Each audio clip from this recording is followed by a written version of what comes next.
पूरा करना। अब मैं सामान्य 3 तरह के उपद्रव सभी के भीतर है। किसी का वात बहुत अधिक बढ़ा हुआ है, किसी का पित्त बहुत अधिक बढ़ा हुआ है, किसी का कफ बहुत अधिक बढ़ा हुआ है। जैसे ये मौसम चेंज होता है ना, अभी तो चेंज क्या, अभी तो प्रचंड ठंड से थोड़ी मुक्ति मिली, अभी धीरे धीरे ठंड जाएगी। और मैंने देखा कुछ लोगों को तो अक्टूबर नवंबर में सर्दी जुकाम कफ कोल्ड खांसी नाक का बहना शुरू होता है और जाकर के फिर फरवरी मार्च में खत्म होता है।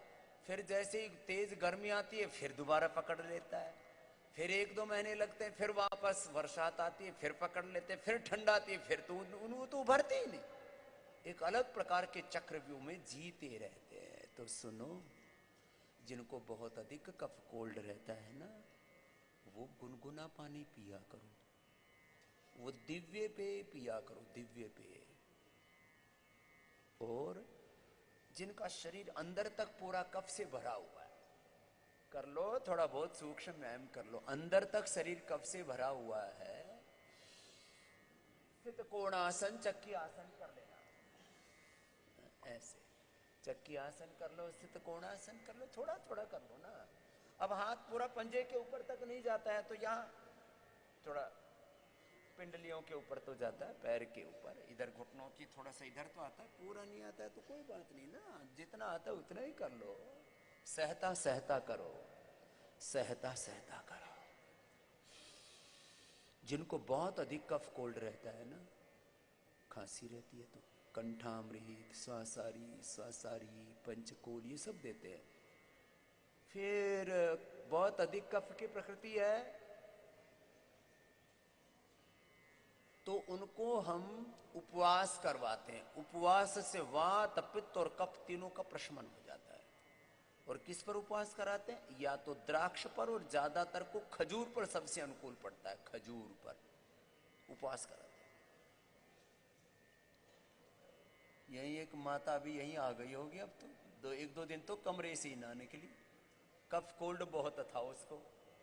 पहले दिन आई तो बोले स्वामी जी, ऐसे 10-20 रोगी तो हमेशा ही रहते हैं यहाँ,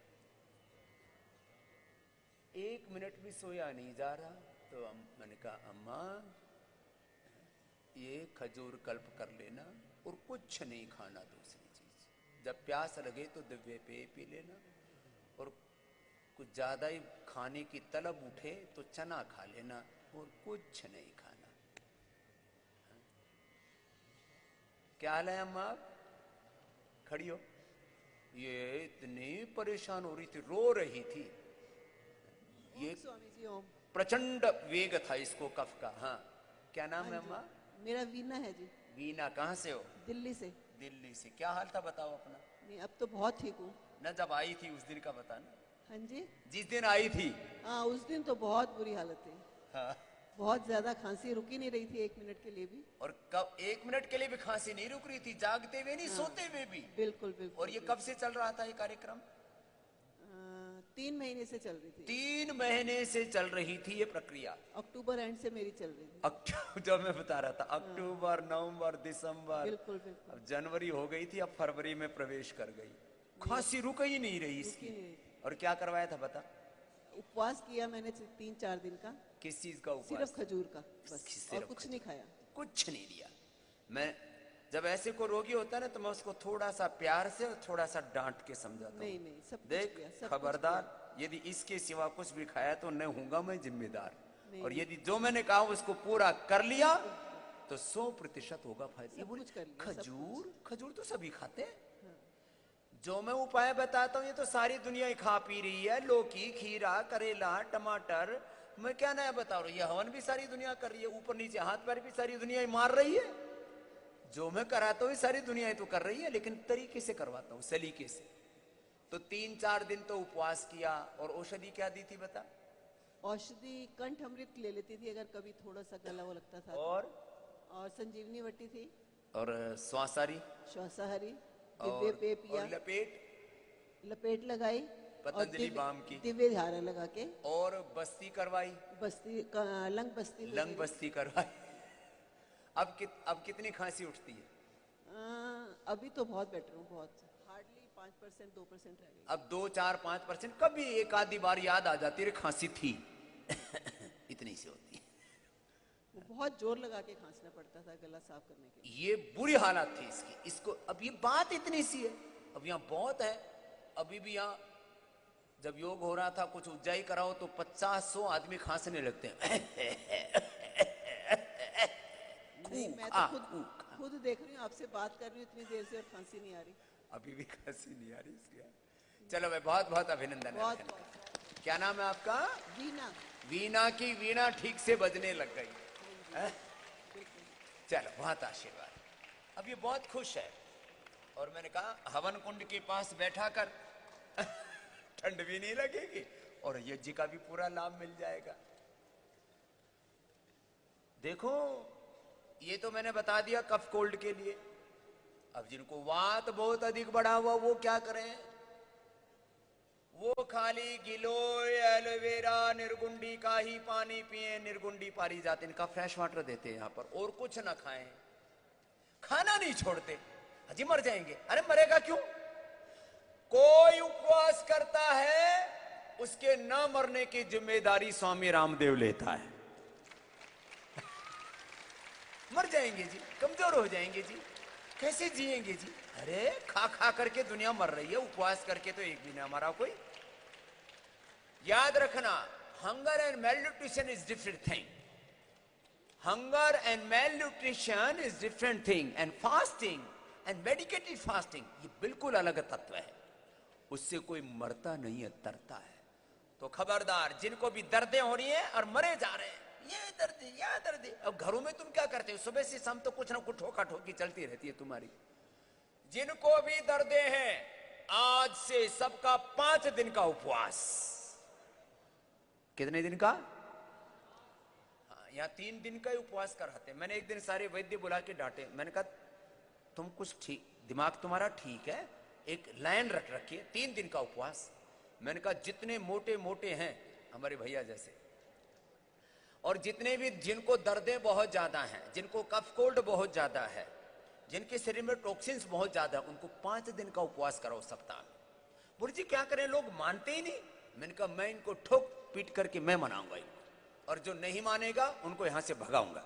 भागो यहां से, क्योंकि यहां से तुम आकर के फिर ठीक होके नहीं जाओगे तो घर में जाके बदनाम करोगे योग को, आयुर्वेद को, योगाग्राम को, निरामयम को, पतंजलि योग पीठ को, स्वामी रामदेव को। कुछ नहीं हुआ जी, सब कुछ कर लिया, वहां भी चले गए थे जी। कुछ लोग ऐसे होते हैं, बोलो भगवान राम के भी मंदिर में चले गए, अयोध्या भी जाके आ गए, मथुरा भी जाके आ गए, काशी भी जाके आ गए, सब धाम कर लिया, हमारा तो कुछ ना हुआ। तेरा कुछ नहीं हो सकता, तेरे अंदर भावना ही नहीं है। सारे तीर्थ कर लिए, सारे देवता मना लिए, सारे मंत्र जप कर लिए, योग कर लिया, यज्ञ कर लिया, सब सब सब कुछ कर लिया।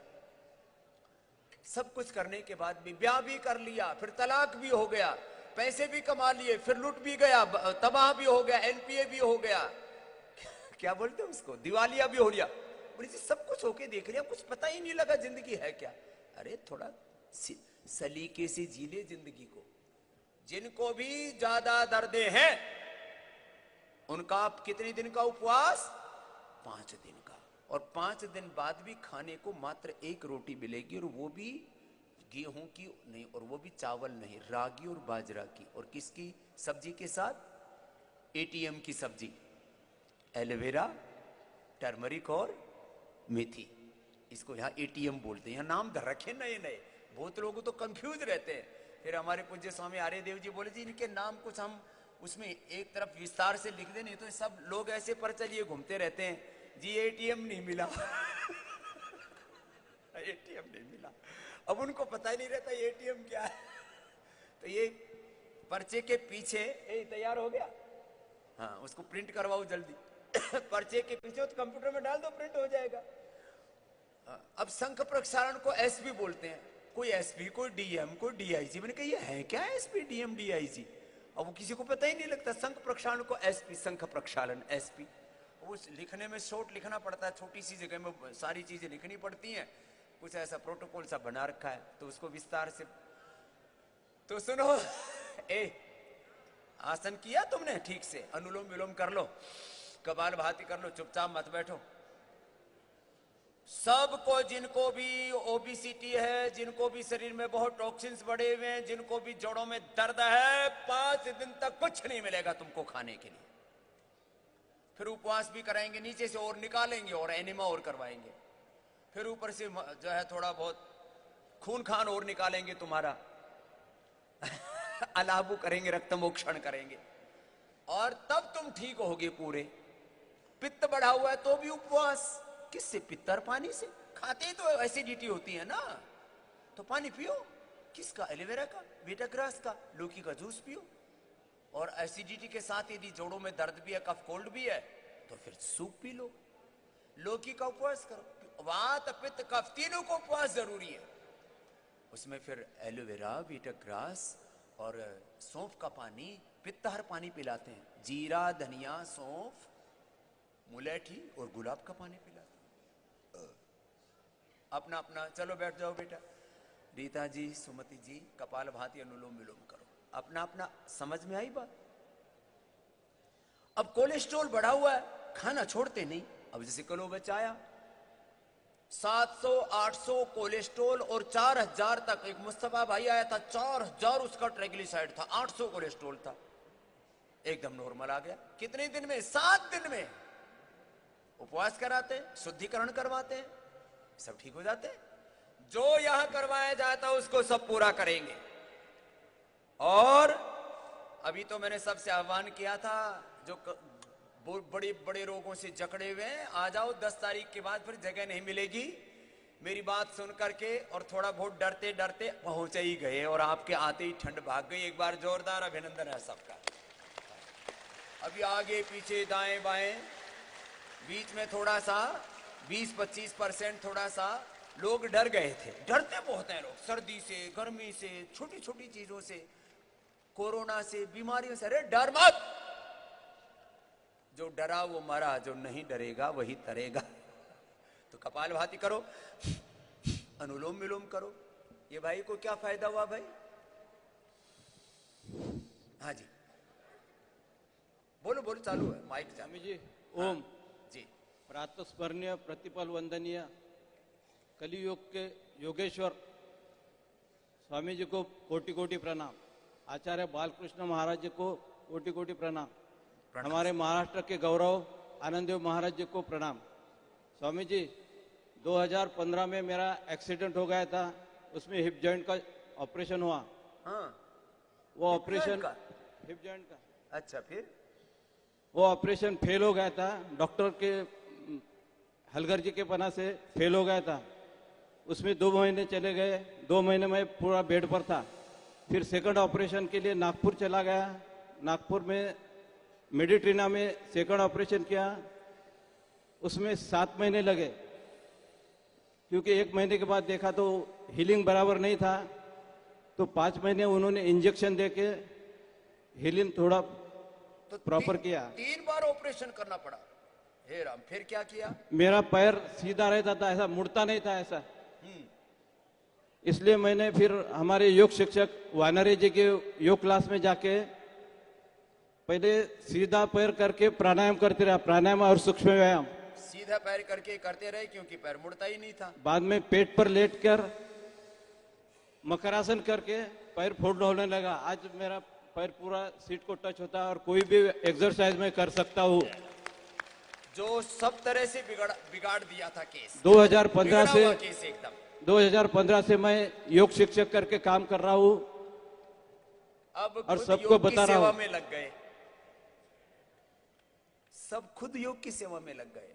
बिगड़ा हुआ केस, 3 ऑपरेशन जिसके कर दिए हों, अंदर से क्या बुरी हालत होगी शरीर की। फिर वो ऑपरेशन के बाद फिर वो एंटीबायोटिक्स देते हैं, पेन किलर देते हैं, और ऊपर से खराब करते हैं। ऐसे पूरे देश में लाखों कार्यकर्ता भाई बहन पतंजलि योग समिति, महिला पतंजलि योग समिति, भारत स्वाभिमान युवा भारत से जुड़ करके, पतंजलि किसान सेवा समिति, हमरो स्वाभिमान, सोशल मीडिया के हमारे प्रभारी बहुत सेवा देते हैं। अब ये खुद कार्यकर्ता बन गए। क्या नाम है? सुभाष जी व्यवहार। सुभाष। मैंने हाथ से भगवत गीता लिखी थी, पूरी वो आपको भगवत गीता। समर्पित करना चाहता हूँ। हाँ, दिया कर ले। तो देखो अब ये योग में, भगवत गीता में, अध्यात्म में एकात्म हो गया। जिनकी भी उम्र 60 साल से ज्यादा है वो सब योग में ऐसे ही समाहित हो जाओ, नहीं तो बहुत दुख पाओगे, रोग भी दुख देंगे। कुछ ही भाई कहना चाह रहे हैं। खड़े हो, कहाँ से आए हैं? जून में आया था ना मैं। हाँ जून में आए थे, लाइफ मेंबर बना था जून में आया। और मैं मेरी वाइफ को लेके आया। हाँ। तो कोई रोग से डरते नहीं है, और अब ये यूएसए में रहते हैं लेकिन योग से जुड़े हुए, अपनी जड़ों से जुड़े हुए, अपने धर्म से, अपने सनातन से जुड़े हुए, कहीं चले जाएं दुनिया में। और उम्र कितनी है दोनों की? मेरी 60 है, मेरी वाइफ की 55 है। लो 60 के हो गए और 40 साल के जवान जैसा जोश है। भाई का क्या नाम है? मेरा नाम योगेश है, मेरी वाइफ का नाम जेबिनी है। योगेश होते, बहुत बहुत आशीर्वाद। तो बोले हम कोई रोगी नहीं है, हम तो यहाँ साल में एक बार आना है योगाग्राम में, निरामयम में, पतंजलि योगपीठ में, और उत्सव मनाना है। ये पूरा भाई योग करते करते ज्ञानेश्वरी और भगवत गीता इन्होंने पूरी लिख डाली। एक बार बहुत बहुत अभिनंदन है। तो इससे ऐसा हमारे यहाँ पर नाम मंत्र ऐसे लिखते हैं, उससे ना पूरा संस्कार उसका परिपक्व हो जाता है, योग का, अध्यात्म का, ज्ञान का है। बहुत बहुत आशीर्वाद भाई।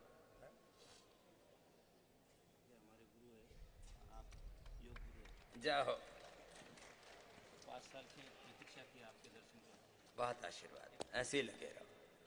योग इंटरनेशनल योग के दिन के दिन नांदेड़ में आया था जी जी, 5 दिन वहाँ सेवा किया, तो भी आपके दर्शन नहीं हो सके। चलो बहुत आशीर्वाद, पहले खूब सेवा करते हैं। धन्यवाद। बहुत बहुत आशीर्वाद जी। तो